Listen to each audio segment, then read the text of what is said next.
জেলে যাওয়ার ভয়ে জগদ্ধাত্রীর পা জড়িয়ে ক্ষমা চাইল দিব্যা সেন। বিস্তারিত জানতে লাইক দিয়ে সাথে থাকুন।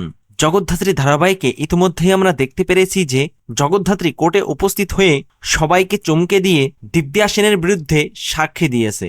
যদিও সবাই এটা ভেবেছিল যে ওটা জগদ্ধাত্রী নয়, ওটা দুর্গা, কিন্তু কোর্টে সকলের সামনে এটা প্রমাণ হয়ে গেছে যে ওটা দুর্গা নয়, ওটা সত্যিই জগদ্ধাত্রী। আর জগদ্ধাত্রী নিজের মুখেই দিব্যা সেনের বিরুদ্ধে সাক্ষী দিয়েছে। আর তাই দিব্যা সেন ও তুষারতীর্থ তলাপাত্র জগদ্ধাত্রীকে মেরে ফেলে এই কেসটা থেকে বাঁচতে চাইছে। কিন্তু দুর্গা থাকতে দিব্যা সেন ও তুষারতীর্থ তলাপাত্র জগদ্ধাত্রীর কোনো ক্ষতিই করতে পারবে না, বরং দুর্গা সমস্ত ষড়যন্ত্রের হাত থেকে জগদ্ধাত্রীকে বাঁচিয়ে নেবে এবং পরবর্তী কোর্টের শুনানির দিন জগদ্ধাত্রীকে সঠিক সময়ে হাজির করবে দুর্গা। আর জগদ্ধাত্রী কোর্টে হাজির হয়ে সকলের সামনে আবারও দিব্যা সেনের বিরুদ্ধে সাক্ষী দেবে। আর জগদ্ধাত্রীর সাক্ষীতে জজ সাহেব দিব্যা সেনকে যাবজ্জীবন কারাদণ্ডে দণ্ডিত করবে।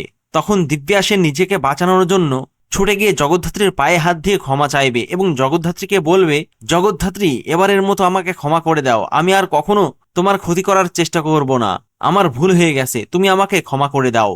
কিন্তু দিব্যা সেনের কোনো কথাই জগদ্ধাত্রীর মন গলবে না। জগদ্ধাত্রী দিব্যা সেনকে জেলের ঘানি টানিয়ে তবেই ছাড়বে। হ্যাঁ বন্ধুরা, আর এই সমস্ত চমক আপনারা দেখতে পারবেন জগদ্ধাত্রীর আগামী পর্বগুলোতে। ভিডিওটি ভালো লাগলে লাইক ও শেয়ার করুন আর চ্যানেলটিকে সাবস্ক্রাইব করে সাথে থাকুন। ধন্যবাদ।